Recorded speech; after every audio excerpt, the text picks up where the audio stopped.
মঙ্গলে এসআর সংঘাত তুঙ্গে আর তার মধ্যে এই রাজনীতির পারদ চলছে। একদিকে সিইও দপ্তরে সেখানে বিএলওদের অবস্থান বিক্ষোভ, রাতভর অবস্থান বিক্ষোভের পর এখনো তারা নিজেদের অবস্থানে অনড় রয়েছেন, ধর্নায় রয়েছেন। অন্যদিকে এসআর ইস্যুতে আজকে মুখ্যমন্ত্রী তিনিও পথে নামছেন। মতুয়াগড়ে তৃণমূল নেত্রীর মিছিল রয়েছে, তার সভা রয়েছে। কি বার্তা থাকবে মুখ্যমন্ত্রীর সেদিকে নজর থাকবে। আর একই সঙ্গে কমিশনে আজকে যৌথ সংগ্রামী মঞ্চও যাচ্ছে, বিএলওদের পক্ষে তারা ডেপুটেশন দেবে। এই কর্মসূচি যৌথ সংগ্রামী মঞ্চের রয়েছে। সব মিলিয়ে এসআর এর পারদ আজ মধ্য গগনে।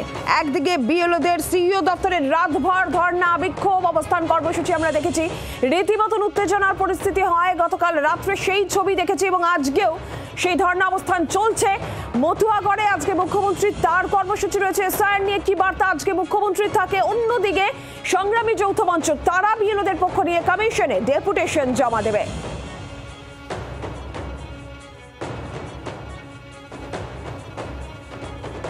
আমাদের দুই প্রতিনিধি এই মুহূর্তে আমাদের সঙ্গে রয়েছেন, অয়ন ঘোষাল, রক্তিমা দাস। আমি প্রথমে অয়নের কাছে যাই। অয়ন, এখনকার ছবিটা একটু জানতে চাইবো।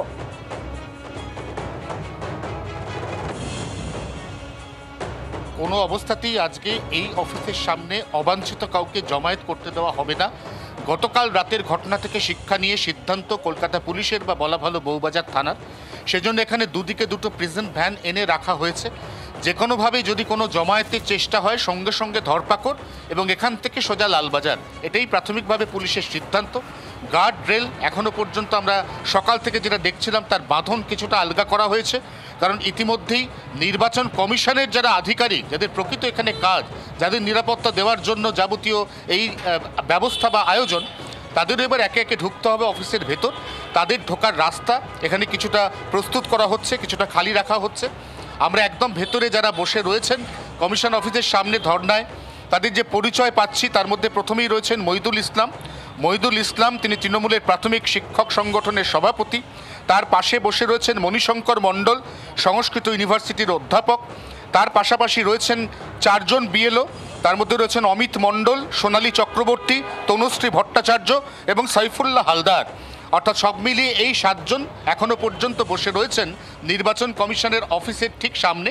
এবং বাইরে এই মুহূর্তে আমরা যে পুলিশের তৎপরতা দেখছি তা মূলত কমিশনের কর্মী, যাদেরকে আজকে প্রয়োজনে এই কার্যালয়ের ভেতর ঢুকতে হবে, তাদের নিরাপত্তা সুনিশ্চিত করার ক্ষেত্রে পুলিশের যে ব্যবস্থা, আমরা সেই ব্যবস্থা দেখছি। সঙ্গে থাকো অয়ন, সঙ্গে থাকো। সিইও দপ্তরের সামনে কড়া নিরাপত্তা ব্যবস্থা।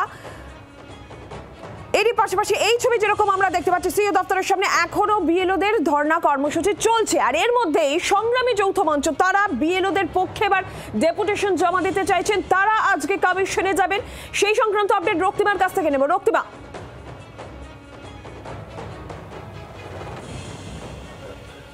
দেখো, একদমই সংগ্রামী যৌথ মঞ্চ তারা আজকে 2:45 নাগাদ নির্বাচন কমিশনে যাওয়ার কথা রয়েছে এবং সেখানে গিয়ে তারা মূলত বিএলওদের যে সমস্যাগুলি হচ্ছে এসআইআর প্রক্রিয়ার কাজ করতে গিয়ে সেই সমস্যার কথাই কিন্তু তারা তুলে ধরবেন। দেখো, গতকালকেও কিন্তু আমরা দেখেছিলাম যে সরকারি কর্মচারীদের একটি সংগঠন তারা গিয়েছিলেন এবং রাতভর সেখানে ছিলেন। সেখানে কিন্তু হিসেব অনুযায়ী অন্তত পক্ষে 4 জন বিএলও ছিলেন এবং বাকিরা কিন্তু সরকারি কর্মচারী ছিলেন। দেখো, আজকের ক্ষেত্রেও যৌথ সংগ্রামী মঞ্চের তরফ থেকে যেটা বলা হচ্ছে যে বিএলওদের যেহেতু একদম স্বল্প টাইম বেঁধে দেওয়া হয়েছে এবং নির্দিষ্ট টাইমের মধ্যে তাদের সেই কাজ শেষ করতে হবে, অর্থাৎ 4 ডিসেম্বরের মধ্যে কিন্তু তাদের এই ফর্ম সংক্রান্ত যে কাজ রয়েছে সেই কাজ শেষ করতে হবে। ফলত সেই সময়ের মধ্যে সেই কাজ করে নতুন করে তাদের নির্বাচন কমিশনের অফিসে গিয়ে তাদের বক্তব্য তুলে ধরা তাদের পক্ষে সম্ভব হচ্ছে না। ফলত তারা যেহেতু তাদের সহকর্মী রয়েছেন, ফলত সেই জায়গা থেকেই তারা আজকে যাবেন এবং বিএলওদের মূলত যে সমস্যাগুলি হচ্ছে, যে প্রেশার ক্রিয়েট করা হচ্ছে বলে বারবার অভিযোগ উঠছে, সেই সমস্যার কথা কিন্তু তারা তুলে ধরবেন, তেমনটাই কিন্তু জানা যাচ্ছে।